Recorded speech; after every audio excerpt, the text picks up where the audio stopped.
మా శాసన మండలి సభ్యులు ఎమ్మెల్సీ గారు చల్లా వెంకటరామరెడ్డి గారి నాయకత్వంలో గద్వాల జిల్లాలో ఎన్నికలు జరుగుతా ఉన్నాయి.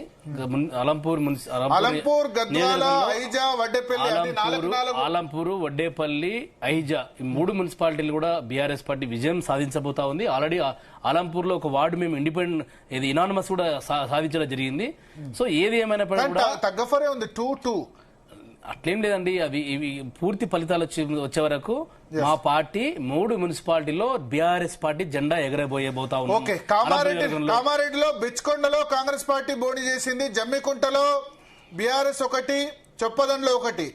సో జమ్మికుంట కౌశిక్ రెడ్డి, అక్కడ జమ్మికుంట, హుజురాబాద్ 2 కూడా బీఆర్ఎస్ కు వస్తాయని ఎగ్జిట్ పోల్ చాలా వరకు ప్రెడిక్ట్ చేశారు. ఖమ్మంలో కాంగ్రెస్ ప్రభుత్వంలో నేను ఇంతకుముందు చెప్పినట్టు ఎదలాపురంలో 3-3 కాంగ్రెస్ పార్టీ. పొంగులేటి శ్రీనివాస్ రెడ్డి సొంత కాన్స్టిట్యున్సీ పాలేరు పరిధిలోకి వస్తుంది. మదిరలో బట్టి మార్క డెలివర్ చేశారు. 4-4 కాంగ్రెస్ పార్టీ, 1 ఇతరులు, అంటే టీడీపీ అక్కడ గెలిచింది. సో 5-5 మదిరలో ఇప్పటి వరకు ఉన్న దానిలో మంత్రులు చాలా పర్ఫార్మెన్స్ బాగుంది.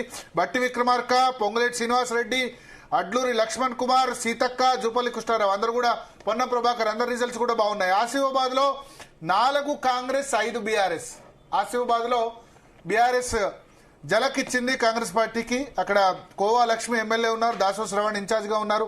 Kagaz Nagar tough fight, 2 Congress, 2 BRS, 1 BJP, 2 ఇండిపెండెంట్లు. సిర్పూర్ కాగజ్ నగర్ లో ఆర్ఎస్ ప్రవీణ్ కుమార్ ఉన్నారు. తర్వాత కోనేరు కోనప్ప కూడా అక్కడ రిటర్న్ వచ్చారు. చెన్నూరులో 1 బీఆర్ఎస్, కేతనపల్లిలో 1 కాంగ్రెస్, 1 బీఆర్ఎస్, 1 అదర్స్ అంటే మేబీ సిపిఐ. సో కాతన్పల్లిలో 1 కాంగ్రెస్, 1 బీఆర్ఎస్, 1 సిపిఐ. మహబూబాద్ లో మరిపేడలో 1 కాంగ్రెస్. మల్కాజిగిరి అలియాబాద్ లో 1 కాంగ్రెస్, 4 బీఆర్ఎస్. మల్లారెడ్డి హవా అలియాబాద్ మున్సిపాలిటీలో ఉంది. 1 బీజేపీ, 1 ఇండిపెండెంట్. ఎల్లంపేటలో 3 కాంగ్రెస్, 3 బీఆర్ఎస్. ఇది కూడా మేడ్చల్ నియోజకవర్గమే. ములుగులో సీతక్క 5 కాంగ్రెస్ పార్టీ, 2 బీఆర్ఎస్. నాగర్ కర్నూలులో 5 కాంగ్రెస్, 1 బీజేపీ. కల్వకుర్తి మున్సిపాలిటీలో 2 కాంగ్రెస్. కొల్లాపూర్లో 6 కాంగ్రెస్, 1 బీజేపీ. నల్గొండలో చండూరు రాజగోపాల్ రెడ్డి కాన్స్టిట్యున్సీలో 10లో 3 కాంగ్రెస్, 1 బీఆర్ఎస్. దేవరకొండలో 1 కాంగ్రెస్, 1 బీఆర్ఎస్. హాలియా జానారెడ్డి కుమారుడు జైవీర్ సింగ్ కాన్స్టిట్యున్సీ నాగార్జున సాగర్ లో కిందకి వస్తుంది. 9 కాంగ్రెస్, 1 బీజేపీ, 1 బీఆర్ఎస్. మొత్తం హాలియా మున్సిపాలిటీ కాంగ్రెస్ వశమైంది. నారాయణపేటలో మక్తల్ 1 కాంగ్రెస్. మక్తల్లోనే బీజేపీ అభ్యర్థి చనిపోయారు. అక్కడ కాంగ్రెస్ పార్టీ 1 లీడింగ్ ఉన్నారు. మద్దూరు బహుశా రేవంత్ రెడ్డి నియోజకవర్గం విజయ్ గారు. మద్దూరు 3 కాంగ్రెస్, 2 బీఆర్ఎస్. 3 కాంగ్రెస్, 2 బీఆర్ఎస్. కొంత టఫ్ అయితే ఉంది రేవంత్ రెడ్డి నియోజకవర్గంలో. 1 ఇతరులు ఉన్నారు మద్దూరులో, ఇంకా పూర్తిగా కాలేదు. నెక్స్ట్ సుల్తానాబాద్ 5-5 కాంగ్రెస్, 1 ఇతరులు. విజయరమణారావు చాలా మంచి రిజల్ట్ అక్కడ తీసుకొస్తున్నారు కాంగ్రెస్ పార్టీకి. రంగారెడ్డి జిల్లా ఇబ్రాహీంపట్నంలో తగ్గఫర్ ఉంది. మల్రెడ్డి రంగారెడ్డి వర్సెస్ మంచిరెడ్డి కిషన్ రెడ్డి. 3 కాంగ్రెస్, 3 బీఆర్ఎస్, 1 ఇతరులు. చేవెళ్ల 1 బీఆర్ఎస్. కార్తిక్ రెడ్డి, సబితా ఇందారెడ్డి ఇద్దరు గట్టిగా చేవెళ్ల కాన్స్టిట్యున్సీలో ప్రెస్టీజ్ గా తీసుకున్నారు. Moinabad 1 Congress, 1 BRS. Shankarpally 1 BRS. So Chevella, Moinabad, Shankarpally ఈ 3 చోట్ల కూడా సబితా ఇందారెడ్డి, ఆమె కుమారుడు కార్తిక్ రెడ్డి ఇద్దరు కూడా చాలా ప్రెస్టీజ్ గా తీసుకున్నారు. షాద్ నగర్ 3 కాంగ్రెస్, 2 బీఆర్ఎస్. అమన్గల్ మున్సిపాలిటీలో 2 బీఆర్ఎస్, 2 బీజేపీ. అమన్గల్ కల్వకుర్తి కిందికి వస్తుంది. ఆచారి, అదేవిధంగా అక్కడ జైపాల్ యాదవ్ వాళ్ళిద్దరు కూడా మంచి రిజల్ట్స్ అమన్గల్ మున్సిపాలిటీలో తీసుకొస్తున్నారు. సంగారెడ్డిలో మంత్రి దామోదర్ రాయనరసింహ క్లీన్ స్వీప్ చేస్తున్నారు. 6 Congress, 1 BRS. Gaddipotharam BRS already కైవసం చేసుకుంది. హరీష్ రావు అక్కడ ప్రభావం చూపించారు. 14 బీఆర్ఎస్, 3 కాంగ్రెస్ పార్టీ. ఇందిరా శోభన్ గారు కాంగ్రెస్ పార్టీ నుంచి ఉన్నారు. ఇందిరా శోభన్ గారు ఇందిరా శోభన్ గారు ఉన్నారా? ఇందిరా శోభన్ గారు ఇప్పటి వరకు వస్తున్న రిజల్ట్ ఏమని చెప్తారు? గడ్డిపోతారం బీఆర్ఎస్ వశమైంది. ఆందోళ్ జోగిపేటలో మాత్రం మంత్రి దామోదర నరసింహ గెలిపించుకుంటారు. మీరు బహుశా ఇన్ఛార్జా? ఆందోళ్ ఇన్ఛార్జా? మీకు ఎక్కడ ఇన్ఛార్జ్ ఇచ్చారు?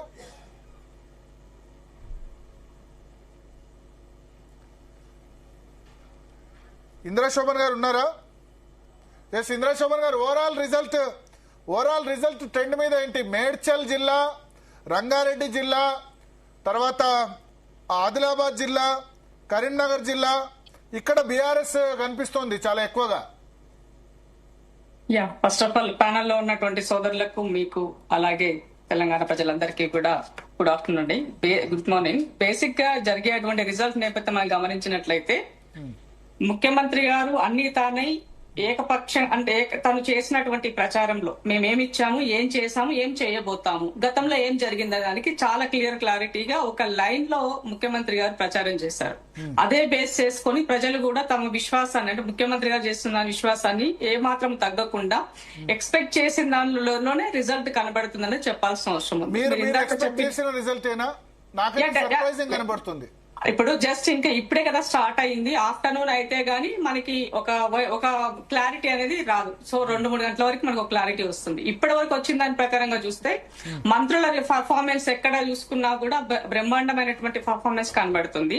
సో ఇవాళ మాట్లాడంటే ఇప్పుడు ఆదిలాబాద్ కి సంబంధించినటువంటి ఏరియాలో కొంత బీఆర్ఎస్ అక్కడక్కడ కనబడుతున్నప్పటికీ కూడా మళ్ళీ తిరిగి అల్టిమేట్ గా వాస్తవం చెప్పాలంటే ఆ ఏరియాలో కాంగ్రెస్ పార్టీకి కూడా పెద్దగా మాకు అక్కడ వచ్చినటువంటి ఎమ్మెల్యే స్థానాలు కూడా తక్కువనే ఆ ఏరియాకి సంబంధించినటువంటి. భారతీయ జనతా పార్టీ కూడా అక్కడ ఉంటుంది. కానీ భారతీయ జనతా పార్టీ వాళ్ళు ఎక్స్పెక్ట్ చేసినంత రీతిలో ఒకనొక సందర్భంలో బీఆర్ఎస్ వాళ్ళకి మీరు ప్రచారానికి వెళ్ళకండి, మేమే చేసుకుంటాం, ఇది మాకు ఎంపీ ఎలక్షన్ లో ఎట్లాగో అయితే మీరు అంటారు అస్త సన్యాసం చేస్తున్నాను. జగిత్యాల్లో 46వ వార్డులో ఇండిపెండెంట్ అభ్యర్థి, జగిత్యాల్లో 2 కాంగ్రెస్ 2 ఇండిపెండెంట్. ఎస్ ఇంద్రశోభన్ గారు, జగిత్యాలను ఎట్లా ట్యాకిల్ చేస్తారు? అక్కడ ఒక సర్ప్రైజ్ సిచ్యువేషన్. జీవన్ రెడ్డి తను 20 చోట్ల బీఫామ్ ఇచ్చారు కానీ ఆయన ఇండిపెండెంట్ లో ప్రచారం చేశారు. ఇప్పుడు జగిత్యాలైనా తర్వాత అలాగే మీరు ఇందాక ఎగ్జాంపుల్ ఇంకొకటి కూడా చెప్పారు, పటాన్చెరు నియోజకవర్గం కూడా చెప్తున్నారు. సో ఇప్పుడు పటాన్చెరు నియోజకవర్గం తీసుకున్నట్లయితే అక్కడ ఉన్నటువంటి గూడ మైపాలు నేను పార్టీలో లేను, బీఆర్ఎస్ లో ఉన్నా అని చెప్తాడు. ఇక్కడ చేసేవరకు కార్యాచరణ అంతా డిఫరెంట్ గా కనబడుతుంది ఆయనది. కాబట్టి ప్రజల్లో కొంత కన్ఫ్యూజన్ అనే దాంతో ఉంటుంది. చివరి నిమిషంలో ఆయన బీఆర్ఎస్ క్యాండిడేట్లకే ప్రచారం చేసి బీఆర్ఎస్ తోనే ఉండడంతో అక్కడ కొంత అనేది కన్ఫ్యూజన్ పరిస్థితి అయినప్పటికీ 28వ వార్డులో జీవన్ రెడ్డి అంచర్లు గెలిచారు. ఇప్పుడు నేను చెప్పిన దానిలో కూడా అది కూడా బహుశా జీవన్ రెడ్డి అంచర్లు అనుకుంటా. 2 కాంగ్రెస్ 2 జీవన్ రెడ్డి అంచర్లు. కాంగ్రెస్ వర్సెస్ కాంగ్రెస్ ఉంది అక్కడ. అంటే ఇప్పుడు నేనేమంటానంటే ఇప్పుడు సీనియర్ వర్సెస్ ఇంకో రకమైన పరిస్థితి నడుస్తున్నప్పుడు జీవన్ రెడ్డి గారు స్థానికంగా 40 సంవత్సరాల నుంచి రాజకీయం చేస్తున్నటువంటి వ్యక్తి. సో ఆయనకు ఆ మాత్రం ఫాలోయింగ్ ఉంటుంది కదా, ఆ మాత్రం ఓటర్ బ్యాంక్ కూడా ఉంటుంది కదా. కాబట్టి అక్కడ జరిగినటువంటి దాంట్లో డెఫినెట్ గా ఎవరు గెలిచినా మా ఇంటి వాళ్ళే కాబట్టి అక్కడ అభ్యంతరం తెలపాల్సిన అవసరం లేదు. బీఆర్ఎస్ బీజేపీ వస్తే బాధపడాలి మేము, కానీ మా వాళ్ళు వస్తే మాకు బాధ లేదు కదా. కాబట్టి డెఫినెట్ గా ఇండిపెండెంట్ అయినా మా వాళ్ళే, కాంగ్రెస్ పార్టీలు గెలిచినా మా వాళ్ళే. కాబట్టి ఎలాంటి అభ్యంతరం లేనటువంటి పరిస్థితి. డెఫినెట్ గా ప్రజలు మాతో ఉన్నారని మాత్రం చెప్పారు అక్కడ. రెండో విషయం ఏంటి అని అంటే జరిగినటువంటి దాంట్లో ఇవాళ నాగార్జున సాగర్ తీసుకుంటే కూడా సాగర్ నందికొండ కూడా కాంగ్రెస్ విజయం సాధించినట్టు కనబడుతుంది. హాలియా కూడా సేమ్. అంటే ఇవాళ ఖమ్మమైనా, నల్గొండ అయినా, మహబూబ్ నగర్ అయినా, మహబూబ్ నగర్ లో అంతా రిజల్ట్ లేదు. మహబూబ్ నగర్ లో కొంత పార్ట్ ఇప్పుడు కొడంగల్, మహబూబ్ నగర్ లో మీకు అనుకూలంగా లేదు రిజల్ట్. కొడంగల్ లో కూడా నేను చెప్తాను, కొడంగల్ మద్దూరులో 3 కాంగ్రెస్ 3 బీఆర్ఎస్, రేవంత్ రెడ్డి కాన్స్టిట్యున్సీ. ఇప్పుడు ముఖ్యమంత్రి ఇలాకా కాబట్టి డెఫినెట్ గా కాన్సన్ట్రేషన్ వాళ్ళది ఉంటది కదా, ఎట్లాగైనా ఇలా చెయ్యాలనేది ఉద్దేశం ఉంటది కదా వాళ్ళకి. కాబట్టి ఆ మాత్రం ఫైట్ చేయాలి, మరి చేయకపోతే నడవదా. ఇప్పుడు మేము ఉన్నప్పుడు గజ్వెల్లో చేసే వాళ్ళం కదా. సో డెఫినెట్ గా ఇక్కడ మెదక్ ఎంటైర్లీ డిఫరెంట్ రిజల్ట్ కనిపిస్తుంది. మెదక్ సంబంధించి చెప్తాను, మెదక్ జిల్లాకి సంబంధించి చెప్తాను. మెదక్ అర్బన్ లో 4 కాంగ్రెస్ 5 బీఆర్ఎస్. అక్కడ మైనంపల్లి రోహిత్, పద్మా దేవేందర్ రెడ్డి. నర్సాపూర్ లో 1 Congress 2 BRS 2 BJP king maker కావచ్చు నర్సాపూర్ లో. రామాయంపేటలో 3 కాంగ్రెస్ 1 బీఆర్ఎస్. తూప్రాన్ లో 1 Congress 4 BRS 1 BJP. Toopran KCR constituency, Gajwel constituency కిందకి వస్తుంది. మెదక్ సంబంధించి ఓవరాల్ గా మెదక్ జిల్లాలో ఇవి నేను చెప్పాను. సంగారెడ్డి జిల్లాలో అయితే ఒక దామోదర్ రాయనరసింహ ప్రభంజనం కనిపిస్తుంది. 6 కాంగ్రెస్ 1 బీఆర్ఎస్. గడ్డిపోతనం అయితే బీఆర్ఎస్ కు వచ్చేసింది. ఇంద్రేషన్ లో 4 Congress 3 BRS 2 BJP important role. Jinnaram 2 Congress 2 BJP 2 Congress 2 BRS 3 BJP. Kohir 3 Congress 3 BRS 1 BJP. So మనతో పాటు సారంగులు అమర్నాథ్ గారు కూడా జాయిన్ అయ్యారు భారతీయ జనతా పార్టీ నుంచి. కొంత రిజల్ట్ పర్లేదు, పంచాయతీ ఎన్నికలు లేదా జూబ్లీహిల్స్ ఎన్నికల తర్వాత బీజేపీ ఓవరాల్ రిజల్ట్ అయితే మనకు ఆశాజనకంగానే కనబడుతుంది. నిజామాబాద్, కరీంనగర్ సంబంధించిన మున్సిపాలిటీస్ సంబంధించి అనుకోండి, మిగతా ఓవరాల్ గా అనుకోండి, రిజల్ట్ అయితే బాగా కనబడుతుంది. ఎస్ అమర్నాథ్ గారు, ఎక్కడెక్కడ కింగ్ మేకర్ అవుతారు, ఎక్కడ కింగ్ అవుతారు? భరత్ గారు, మీకు మొదట అందరికీ గెలిచిన అభ్యర్థులందరికీ కూడా శుభాకాంక్షలు తెలుపుతూ, ఎందుకంటే ఈరోజు మున్సిపాలిటీస్ అంటే, లోకల్ బాడీస్ అంటే చాలా ఇంపార్టెంట్. ఒక్కసారి ఆడియో ప్రాబ్లం ఉంది, మళ్ళీ మీ దగ్గరకు వస్తాను. ఎస్ ఇంద్రా శోభన్ గారు, బీజేపీ కింగ్ మేకర్ అయిన చోట ఏంది పొత్తు? బీజేపీ కాంగ్రెసా, బీజేపీ బీఆర్ఎస్? ఇప్పుడు ఒకళ్ళొకళ్ళు తిట్టుకున్నారు, కాంగ్రెస్ బీఆర్ఎస్ రెండు. మీరు బీజేపీ అంటే మీరు బీజేపీ. ఇప్పుడు ఎవరు బీజేపీ అన్నది ఇప్పుడు తెలుస్తుంది మున్సిపల్ ఎన్నికల్లో. ఇప్పుడు కాంగ్రెస్ ఎప్పుడు కూడా బీజేపీతో పొత్తు ఉండదన్నది జగమెరిగిన సత్యము. మా మణికొండ మున్సిపాలిటీలో Congress chairman, BJP vice chairman. Let me complete. నేను ఏమంటా అంటే ఎప్పుడూ కూడా కాంగ్రెస్ బీజేపీ ఒక వరుడిలో దూరం అన్నది అందరికి తెలిసిన విషయమే. కానీ భారతీయ జనతా పార్టీ అలా కాదు. ఇక్కడ ఎంఐఎం తిడుతుంది, మహారాష్ట్రలో ఎంఐఎం సపోర్ట్ తోటి మేయర్ పదవిని అనుభవిస్తుంది. అది వాళ్ళ నైతికత, మా నైతికత కాదది. కాబట్టి ఈ రాష్ట్రంలో డెఫినెట్ గా దానికి అవసరమైనటువంటి ఏంటి చూస్తారు తప్ప ఇప్పటికిప్పుడు ఆ నిర్ణయం మనం ఏం చెప్పలేము.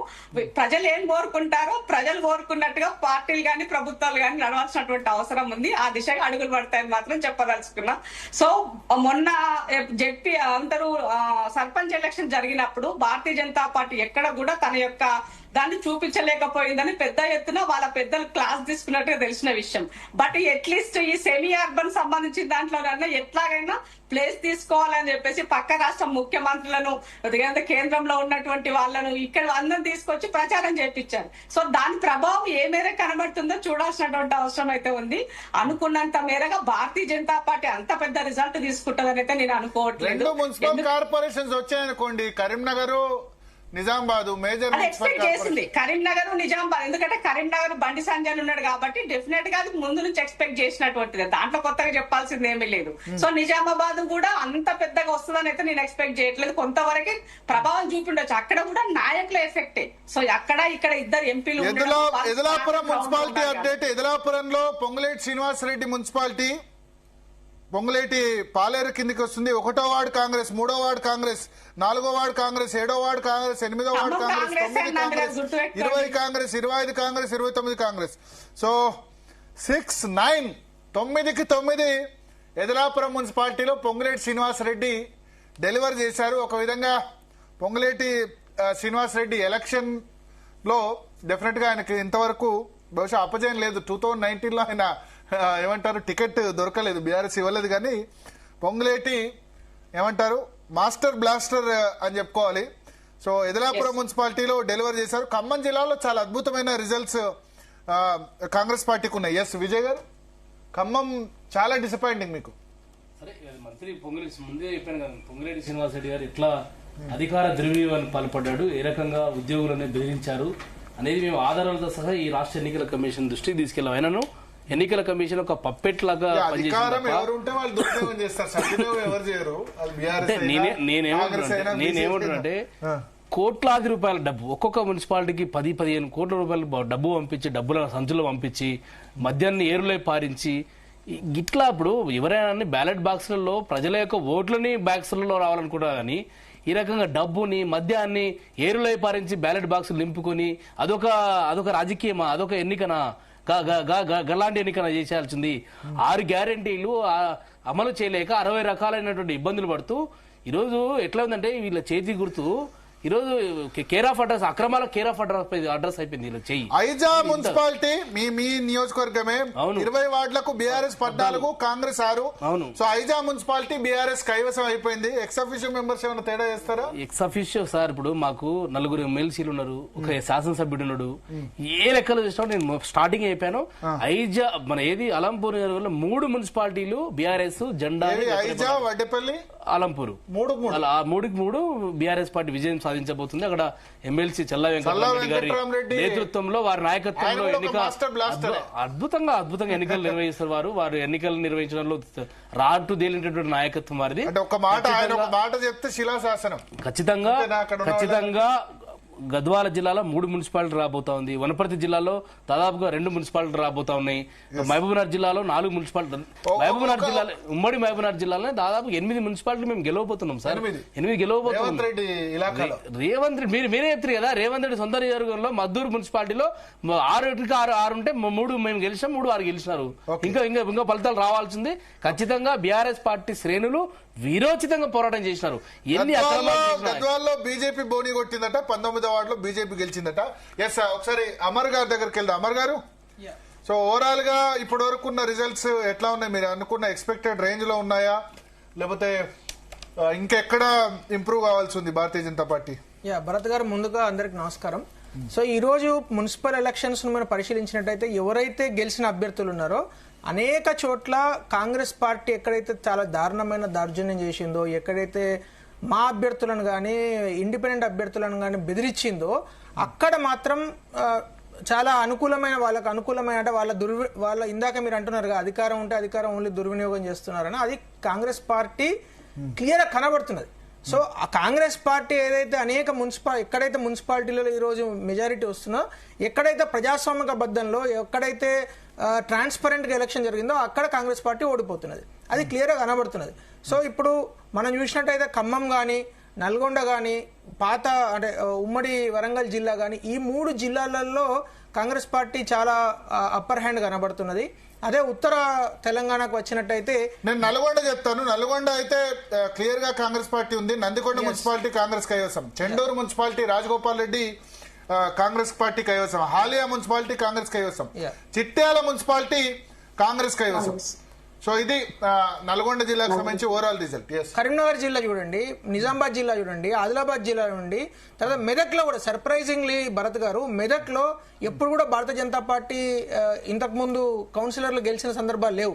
కానీ ఈరోజు మీరు అబ్జర్వ్ చేసినట్లయితే నర్సాపూర్ లో కావచ్చు, తర్వాత మెదక్ లో కావచ్చు, దుబ్బాక రిజల్ట్స్ స్టార్ట్ కాలేదు, దుబ్బాక మున్సిపాలిటీ కావచ్చు, ఇవన్నీ మున్సిపాలిటీల్లో ఈసారి ఖచ్చితంగా భారతీయ జనతా పార్టీ గెలుస్తుందని మేయర్ అంటే municipal chairman Bharatiya Janata party ఉంటాడని మేము అనుకుంటున్నాము.